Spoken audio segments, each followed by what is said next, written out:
The boardroom gleamed with polished mahogany and floor-to-ceiling windows that overlooked the city skyline. Grace Williams moved silently between the leather chairs, her navy blue uniform crisp despite the early morning hour.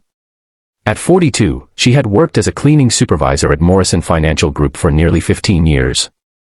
Her braided hair was pulled back neatly, and she wore the same calm expression she had perfected over years of being invisible to the executives who rushed past her each day. This morning was different, though. The boardroom was filled with senior managers preparing for an emergency meeting. Grace had arrived early, as always, to ensure everything was spotless before they arrived. "Excuse me," she said softly, reaching past a young executive named Derek Mitchell to wipe down the table. He barely glanced at her before waving his hand dismissively. Yeah, just hurry up. We have important business here." Grace nodded and continued her work. She had learned long ago that responding only made things worse. Her mama had taught her that dignity came from within, not from how others treated you. "Can someone tell me why the cleaning lady is still here?" another voice rang out. It belonged to Richard Northwood, the chief operating officer, a man in his late 50s with silver hair and an expensive suit. "We're about to discuss confidential matters." Grace straightened up. "I'll be finished in just a moment, sir." Richard's face reddened. "I don't care if you're finished. Get out now. This is a meeting for professionals, not service staff." The room fell silent. Several executives looked uncomfortable, but no one spoke up. Grace felt the familiar sting of humiliation, but she kept her expression neutral. She had survived worse than this. Actually, Derek chimed in with a smirk, maybe she should stay. She could learn something about how real business works instead of just pushing a mop around. Laughter rippled through some of the younger managers. Grace gathered her cleaning supplies, her hands steady despite the anger burning in her chest. As she turned to leave, her eyes met those of Jennifer Chen, the HR director, who looked away quickly, shame written across her face. Grace walked to the door, but before she left, she paused. Something her grandmother used to say echoed in her mind, "The truth always finds its way to the light, baby girl." Always. She took a breath and turned back. "Mr. Northwood, I believe you're scheduled to present the quarterly financial report this morning. I hope you've prepared it thoroughly." Richard's expression turned mocking. "Oh, so now the cleaning lady is concerned about financial reports. That's rich. Don't worry your simple mind about things you couldn't possibly understand." Grace simply nodded and left the room. Behind her, she could hear more laughter and the sounds of the meeting beginning. She walked down the hallway to the elevator, pressed the button for the top floor, and waited. When the doors opened on the executive level, Grace walked past the startled receptionist straight to the corner office. She knocked once and entered. "Good morning, Mother," she said.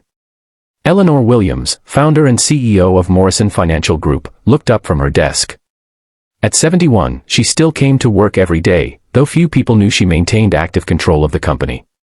She had built this empire from nothing, starting as a secretary in the 1970s and working her way up through sheer determination and brilliant financial instincts.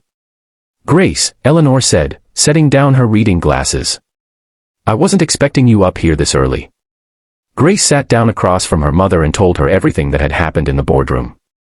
As she spoke, Eleanor's expression grew darker. 15 years, Eleanor said quietly.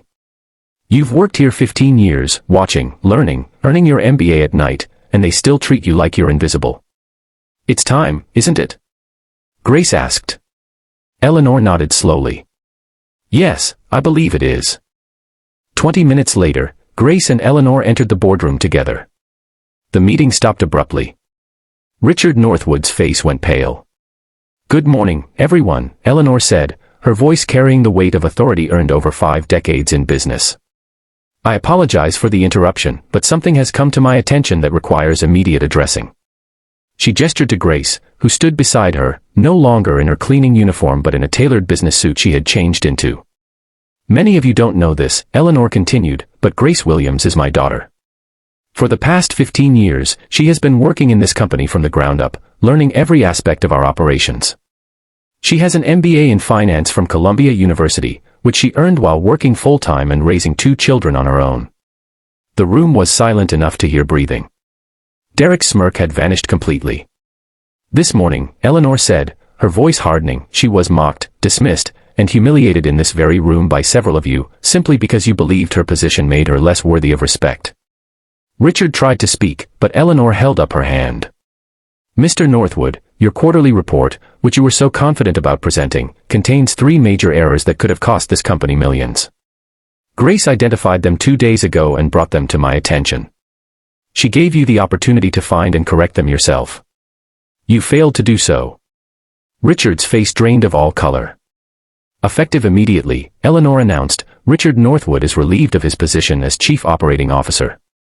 Grace Williams will be assuming that role. The gasps around the room were audible.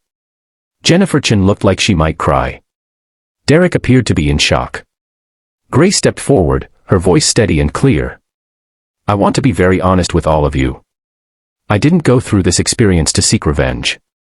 My mother and I designed this as a test, a way to see who in this company's leadership actually lived up to the values we claim to hold. Most of you failed that test this morning. She looked around the room, meeting each person's eyes. But failure is only permanent if we refuse to learn from it.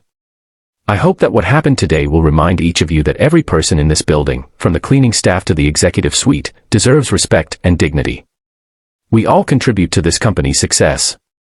Eleanor placed a hand on Grace's shoulder. My daughter is one of the finest financial minds I've ever encountered. She has earned this position through hard work, intelligence, and integrity. I expect each of you to treat her with the professionalism and respect that she deserves, not because she's my daughter, but because she has earned it. As the meeting ended and people filed out in stunned silence, Jennifer Chin approached Grace. I'm so sorry, she said, tears in her eyes. I should have said something. I knew it was wrong. Grace looked at her for a long moment. Yes, you should have. But saying sorry now is a start.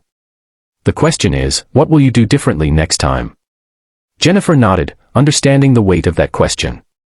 Later that afternoon, Grace returned to the cleaning staff break room, still in her suit. The women and men she had worked alongside for years looked up in surprise as she entered. I wanted you all to hear this from me, she said. I've been promoted to Chief Operating Officer. The room erupted in cheers and applause. Maria, who had worked there for 20 years, hugged her tightly. We always knew you were special, Grace. Always. Grace felt tears prick her eyes. No more special than any of you. That's the point. We all deserve respect, regardless of our job titles. That evening, Grace sat with her mother in Eleanor's office, watching the sun set over the city. Do you think they'll actually change? Grace asked. Eleanor considered the question carefully. Some will, some won't. But you've planted a seed today.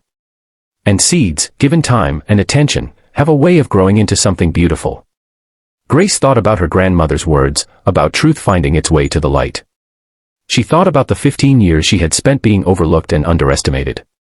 She thought about her children, and what this day would teach them about patience, dignity, and the long path to justice. Thank you, Mother, she said quietly. For believing in me enough to let me walk this hard road. Eleanor smiled, the kind of smile that held both pride and understanding. You walked it yourself, sweetheart. I just made sure the door was unlocked when you got to the end. As Grace left the office that night, she passed by the evening cleaning crew.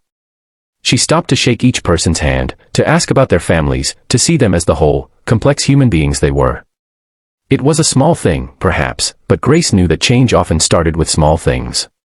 The next morning, she would begin her new role as Chief Operating Officer.